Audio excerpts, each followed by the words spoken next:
wanna be down with the king.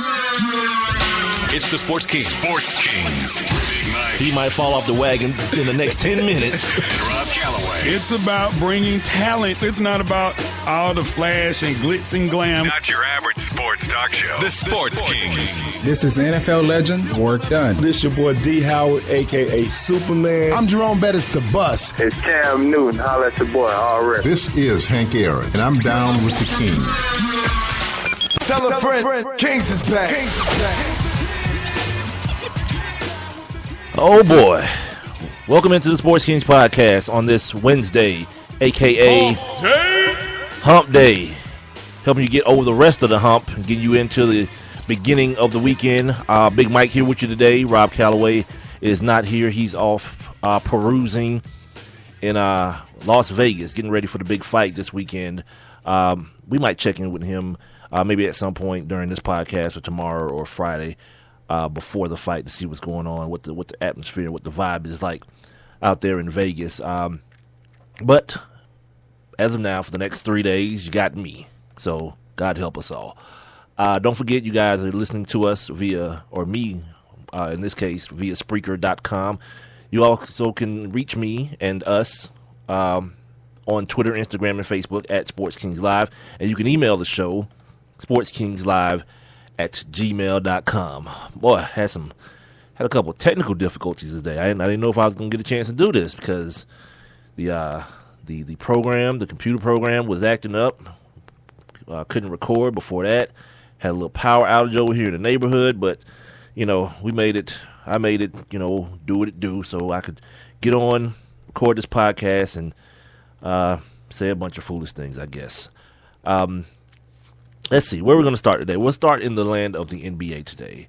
As well, we'll move on, at some point during the show, maybe this hour, to the NFL because the NFL draft is tomorrow, Thursday, 8 p.m. in prime time on both ESPN and the NFL Network. We got some miscellaneous things. The fight game. Got to see what's going on. They had the press conference today, so I'll give you my thoughts on what I heard and what I didn't hear. Let's see what else we got here. The Major League Baseball situation in Baltimore with Camden Yards and no one was there. It was like hella weird. And then an update from a story that we did a couple of, I think last week we did a story on Brittany Griner. So we have an update on that as far as how that's turned out for her. Okay, yesterday in the NBA, finally, the Houston Rockets, well, a couple of finalies. That's why I said it more than once. They finally put the Dallas Mavericks out of their misery. They get a chance to move on from the Rajon Rondo fiasco. Decide what they're going to do with Dirk. I heard Chris Webber yesterday talking about, possibly Dirk playing another 5 years, but maybe in a role like, say, a Paul Pierce has now, where he's the veteran presence on that Mavericks team and he's coming off the bench rather than being a starter and being the I guess the mainstay of that team or the superstar on the team. Because the rumor is that, since LaMarcus Aldridge, the Portland Trailblazers power forward, is from the Dallas area, that this postseason, when his free agency begins, that would be a prime destination for him, and that seems to be where a lot of people think he'll end up. And, with them playing the same position, something's got to go. Or something's got to move, not necessarily go, but move.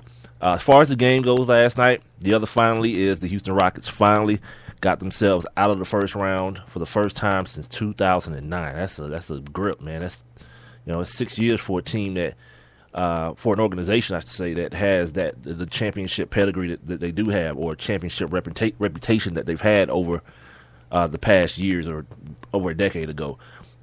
James Harden, your MVP candidate, found himself with 28 points and 8 assists, but he wasn't really the story. He got some help, and I think that's important as this team moves forward, because the next team that they're going to face right now looks like it's going to be the San Antonio Spurs. It could be the LA Clippers, but the winner of that series will face the Houston Rockets in the Western Conference semifinals.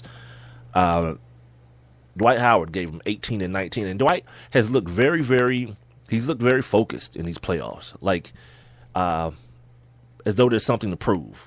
He's looking like the guy who Kobe Bryant, for lack of a better word, was imploring him to be. Not the smiley, jokey, big kid Dwight, but a more serious, professional, well-aware Dwight. And maybe that's because of the amount of time he spent on the sideline watching his teammates this year and having an understanding that, he's on the backside now.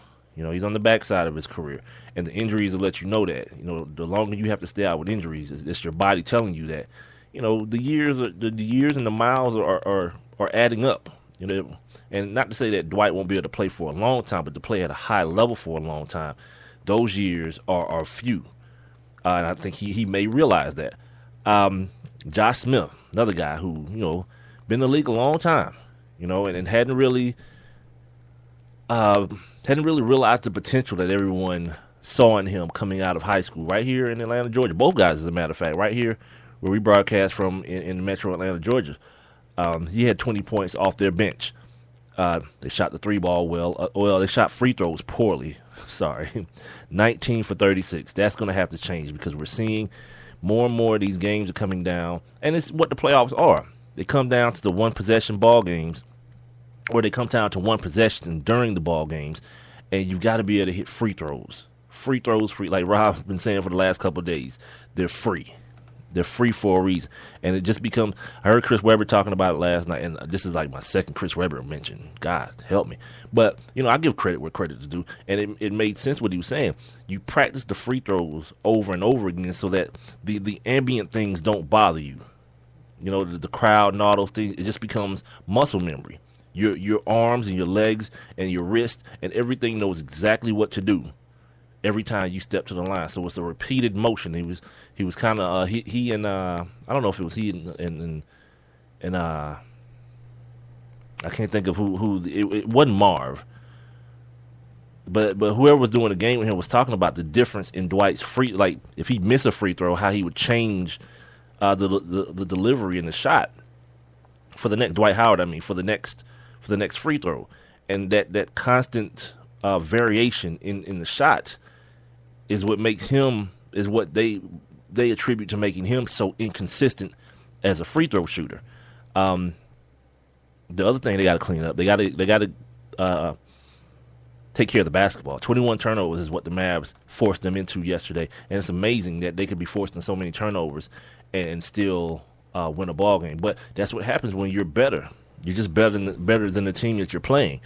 I don't think that's going to be necessarily the case in the next round when the Clippers or the Spurs show up. The room that you have to navigate as far as being better than the team is going to shrink, and it's going to shrink every round as you move forward.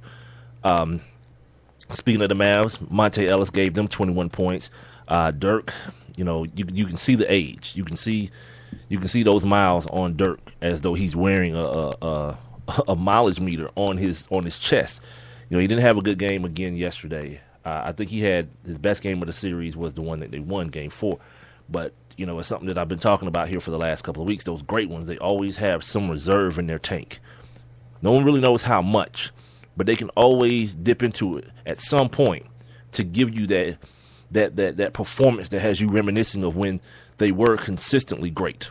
Dirk did that in Game 4, and then he showed back up in Game 5 and couldn't repeat the performance. And that's the mileage, that's the age on him. They couldn't hit the three ball, 5 for 26 from 3. So, I'm going to keep mentioning these stats when it pertains to these teams that people, for whatever reason now, can't understand that the league has changed. So the people who are saying a jump shooting team can't win the championship, well, here's the problem: the best shooting teams are jump shooting teams. Even the San Antonio Spurs, from last year to this year, they're a better team when the 3-point ball is going down. When guys like Patty Mills and Danny Green are hitting the 3 ball, they're a better team, and they're a much more efficient team when they're hitting that 3 ball. Boris Diaw as well, hitting threes. They need that. So when you tell me a team that shoots the ball won't win a championship, the game has changed. That 3 ball is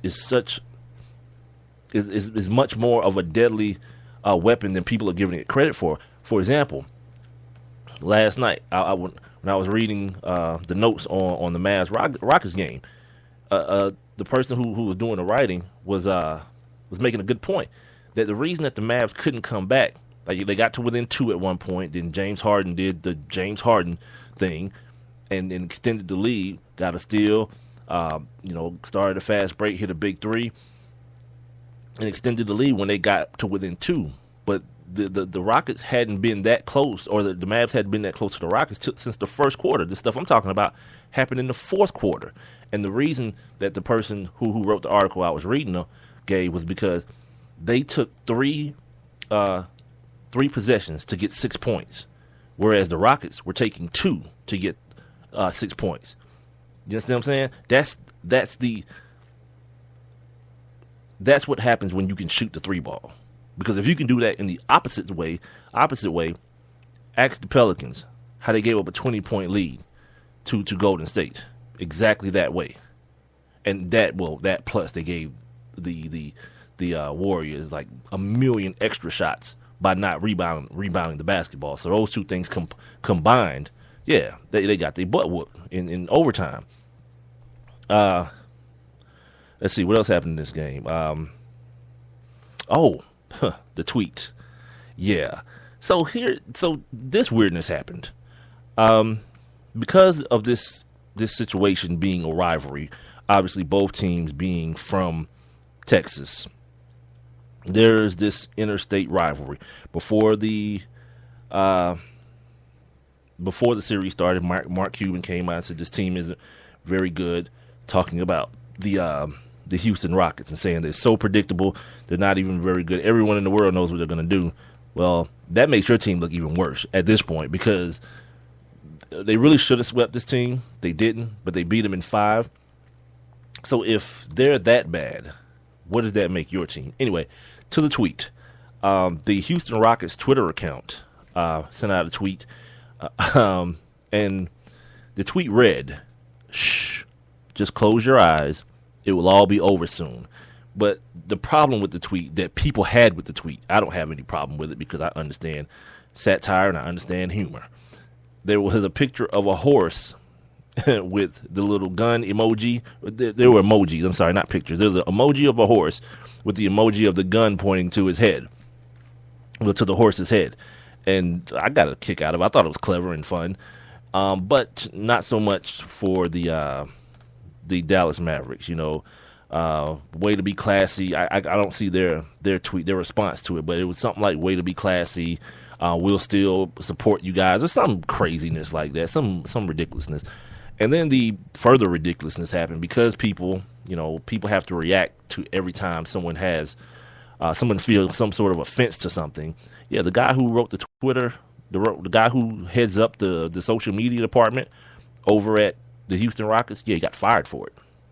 He got fired for that, for an emoji, and he didn't come to work with a real gun. He tweeted an emoji of a gun pointing to a emoji of a horse's head, and was subsequently dismissed from his duties with the Houston Rockets. I think when I hear about stuff like that, it's just weird the way this world is now. The way people take things like that so seriously and so much to heart, instead of just laughing. Laugh that off, man. If you're the Mavericks, I understand where it can kind of sting a little bit because it's fresh. The wound is fresh. You just lost. But really, you really lost that series a while ago. The whole Rajon Rondo thing was going on. Dirk can't play anymore. You got Monte shooting 1 million shots. Tyson Chandler. There were certain points in these Mavericks Rockets game, I said to myself, they're playing 3-on-5 basketball because Tyson Chandler's not going to give you anything offensively, and Rajon Rondo isn't either. So that leaves, and really it was really 2.5 in the first game because Chandler Parsons was there before they decided to shut him down. So he's limping and gimping around.